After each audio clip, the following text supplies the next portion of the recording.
blood trail. We found one. They were attacked.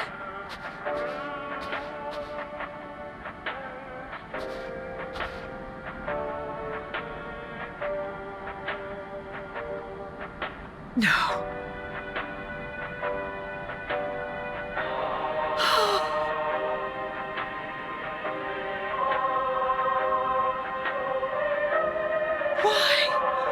Why wouldn't they?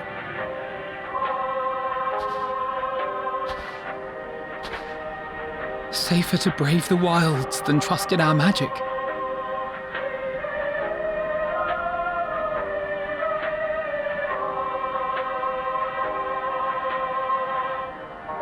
We should have... I should have...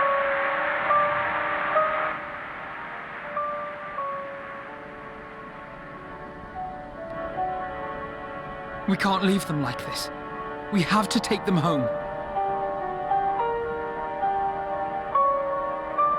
What if we're only making it worse?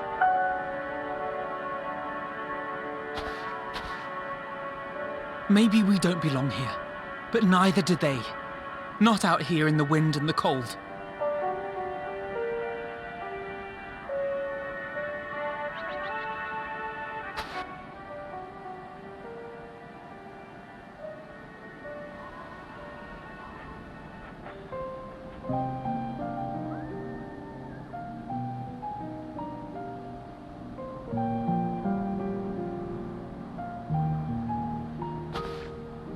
I heard the story about Varus's voice from beyond the grave.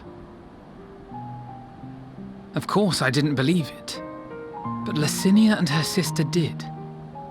Perhaps there is something to the tale after all.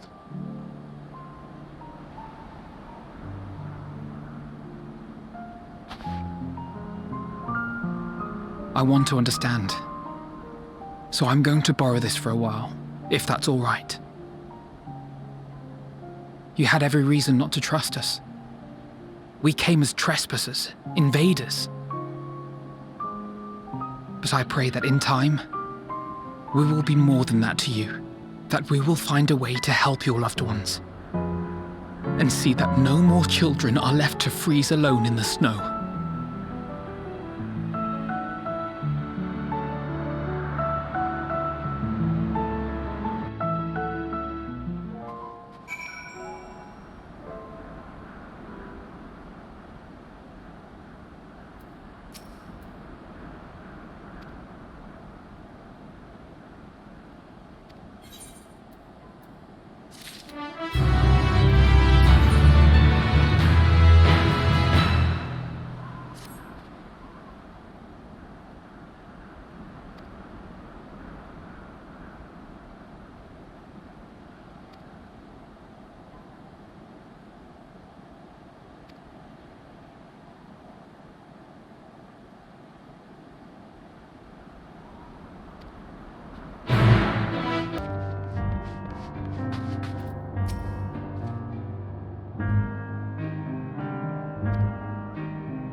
Thank you for your report.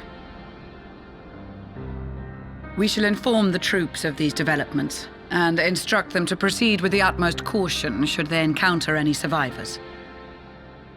Allow me to go and speak with the ones at the victor's spoils. They may be more willing to listen to a fellow Garlean and accept our offer of assistance.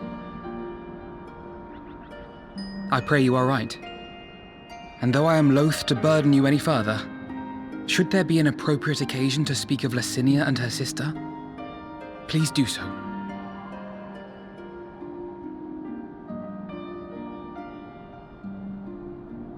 I am sorry to have put you through this.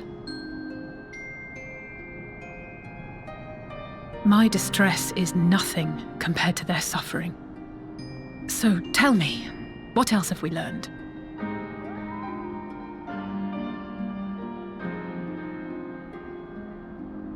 As you may have already heard, we have succeeded in curing the members of the Populares, Maxima identified. they have provided us with some intriguing insights into the current state of Garlemald.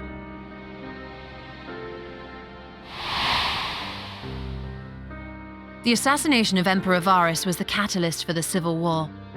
Nerva declared his claim to the throne, and his opponents refused to recognize it. Fighting broke out in the capital, where Nerva's Third Legion clashed with the First, who remained loyal to Varus even after his death. Of course, even Imperial warmongers would balk at the idea of turning their shining city into a battleground. Like burning down the wood to spite the wasps. Neither side would be so mad. Unless something or someone inflamed their animosity to such an extent that they could not help but act against their better judgment.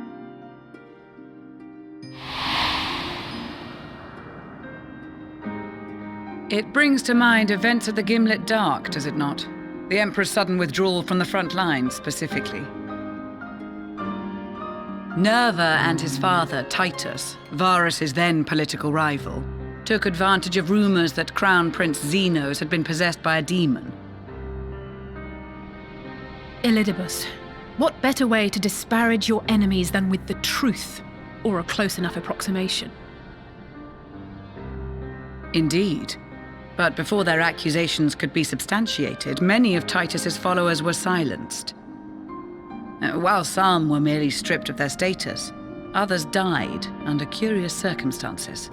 One after another, suddenly and suspiciously. Again, Elidibus. Like as not, he had a hand in it. No evidence was found to implicate Varus, certainly. Nevertheless, Titus, Nerva, and the Third Legion would have judged it a brazen attempt by the Emperor to rid himself of his political enemies.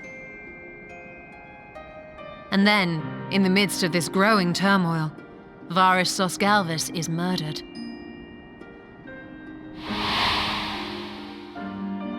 And Garlemald's own prodigal son, Gaius van Belsar, is named the murderer.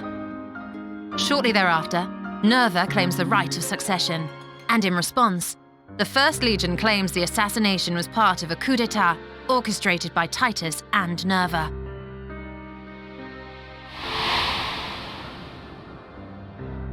So no one is at fault, and everyone else is to blame. I should add that both parties received substantial financial backing, presumably to provide them with the means and encouragement to pursue a swift victory, and that these contributions came from the self-same benefactor. I'd heard House Brutus had been filling the Third Legion's coffers, but the First as well. It would seem so. Though the Populares determined that the First Legion received funds from a variety of organizations, all had connections to House Brutus. So Fandaniel, in the guise of Asahi, was playing both sides against each other the entire time. The information we gained from my friends does not end there. One night, shortly after fighting broke out, the capital was shaken by an immense tremor. From that point onward, they have no memories, no recollection of any events, including our clash on the Magna Glaciers. But when asked about the Imperial Palace and its bizarre transformation, they somehow recall Emperor Varus giving them orders in their dreams. May the Tower of Babel stand as testament to the glory of Garlemald. This sounds awfully familiar. We have something to show you all.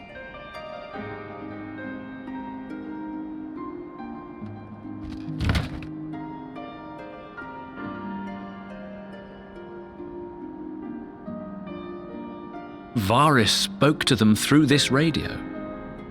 Perhaps it was a recording, but if not, that would be inexplicable.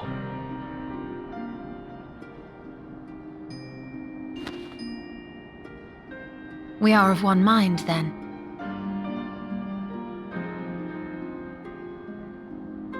The ether that permeates the ore used in this device is almost identical to that of the talismans. see it. While it is likely more by coincidence than design, these devices might also ward against a primal's influence. A picture is beginning to form. If the tremor felt throughout Garlemald was a wave of ether emitted by a primal, then while those within range would have been tempered, those huddled around a radio desperate for news concerning the Civil War would have been spared. No wonder Licinia kept it close. My friends! I must speak with you! A young man was caught trying to steal our supplies. He is a soldier of the Iron Men, we think, but one who has not been made thrall. Thankfully, Magni restrained him before blood was spilled. The stranger is outside, if you wish to ask him questions. I think we do.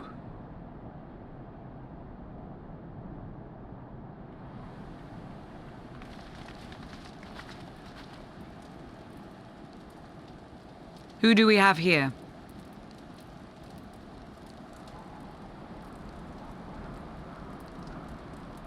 Garleans? Traitors to your homeland! Have you no shame?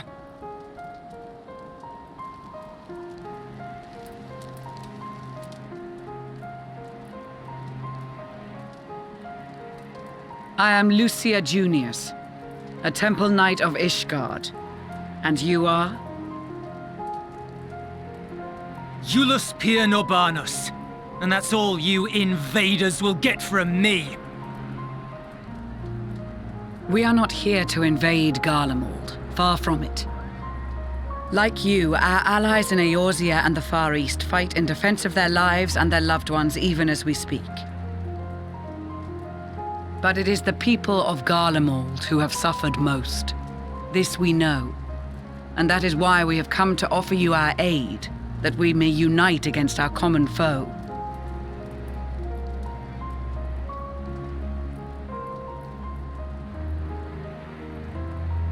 Whether you believe me or not, those are the facts. Now, answer me this. Why would a proud soldier of the Empire be reduced to stealing? The situation must be dire indeed for you to go to such lengths.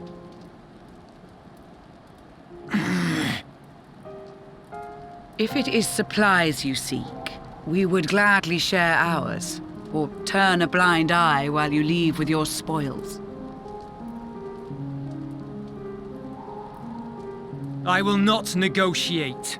My commander will determine how to deal with you and yours. If you wish to treat with him, I will take you, but no more than 3.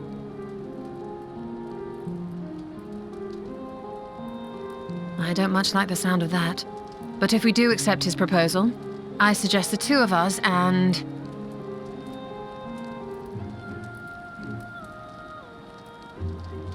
Please allow me and Alize to act as envoys. May I ask why? We have seen with our own eyes the hardships the Garleans face, how their futures and lives hang in the balance. It's not the warmest invitation, but it's an opportunity to prove our intentions true. Maybe not a chance to make things right, but a chance to make them better.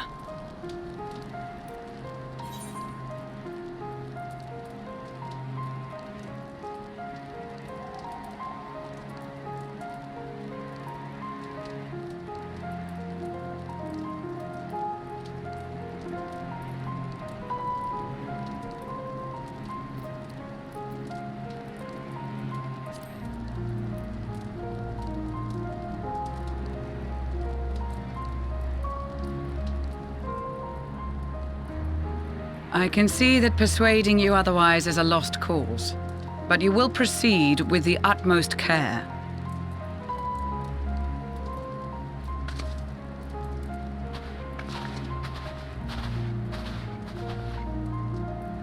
A couple of children and what? A sellsword? Is this an insult? Not in the least. You will find that they are more than qualified to speak on our behalf. There are many dangers on the road ahead. I will need that back.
These are their chosen representatives.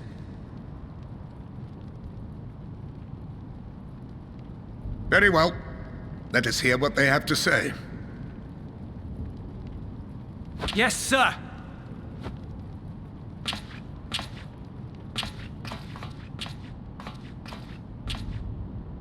I present to you our commander, Lord Quintus Vankina, Legatus of the First Legion. The first? I had no idea you had survived.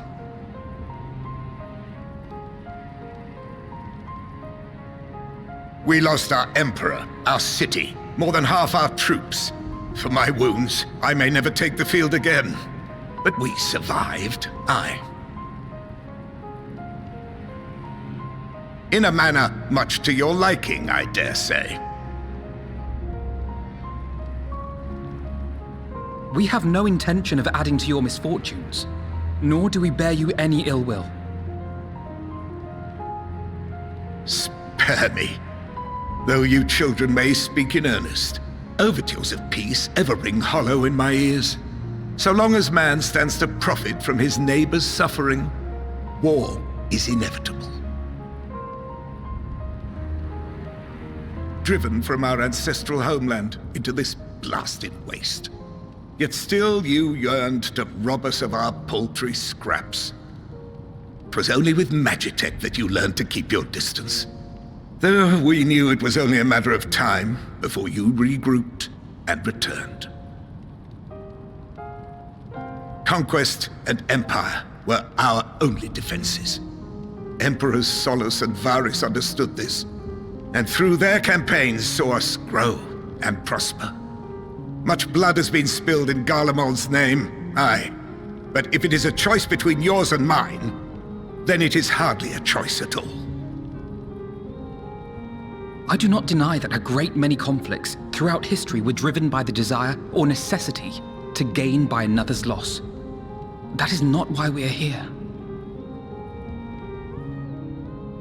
Nor have we come to petition your aid in the war with the Telophoroi, grave though that threat may be. Our purpose is simply this. We wish to help you. Let us help you. If there is aught that can be done to ease your plight, we would be glad to do it. Perhaps you would.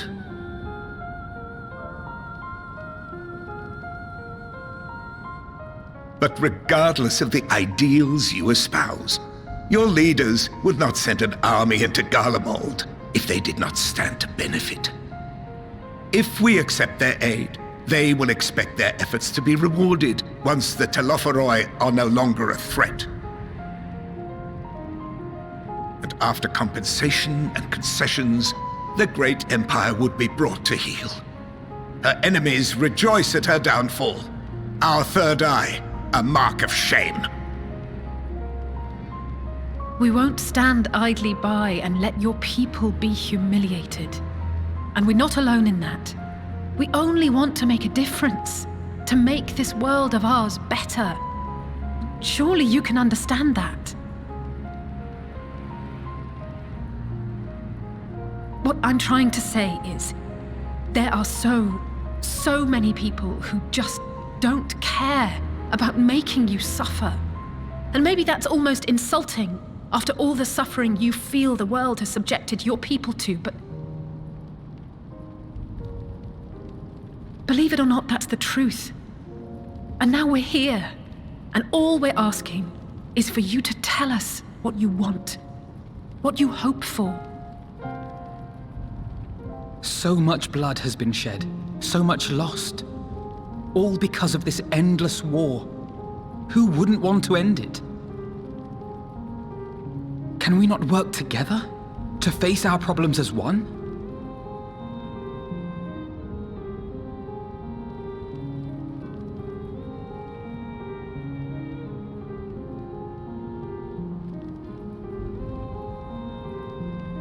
Answer me this, young peacemakers. If a world without conflict is your desire, is it because we do not share your faith? That we do not share your heritage? That our ideals and virtues differ? That we cherish and hold in the highest that which you do not? Disparity is the root of discord, and peace built on compromise is flawed and fleeting. Happiness for one and all is a dream, and the reality is that to the victor go the spoils. That is why we Garleans will never submit nor surrender. For freedom and for pride, we will remain true to ourselves until the bitter end. That is my hope.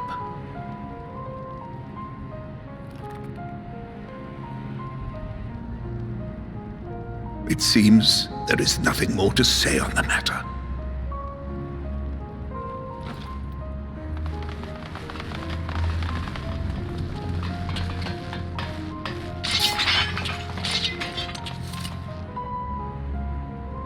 You will remain here while I decide what is to be done with you. Do not be alarmed. No harm will come to you if you cooperate.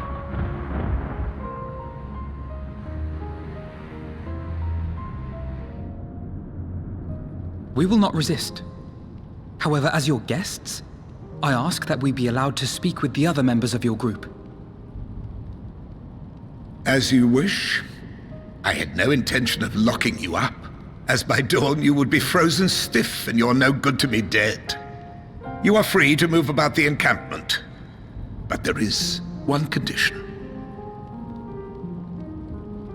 Collar them.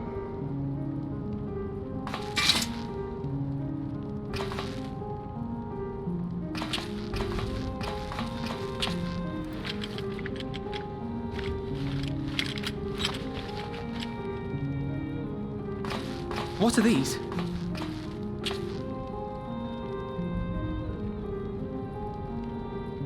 Incentive. You'll be watched at all times. Stray too far or act suspiciously, and we will administer a rather painful shock. Stop! Keep away from that one.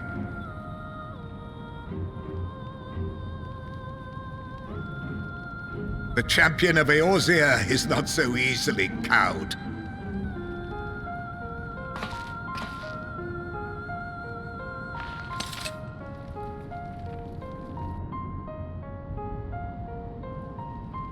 Even if he allowed himself to be collared, the shock would be no more than an itch.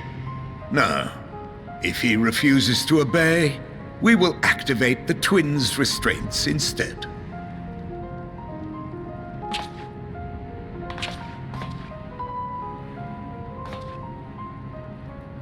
You needn't worry about us. We'll forget we're even wearing them soon enough. Even now, you still... Why go to such lengths? What is it all for?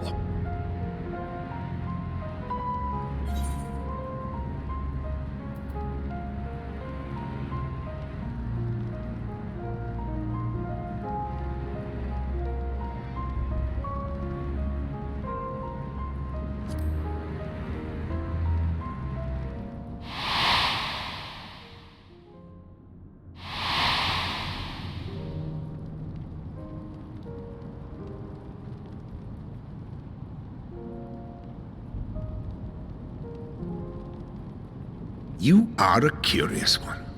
A far cry from the merciless barbarian others paint you to be. You will be their warden. Take them away.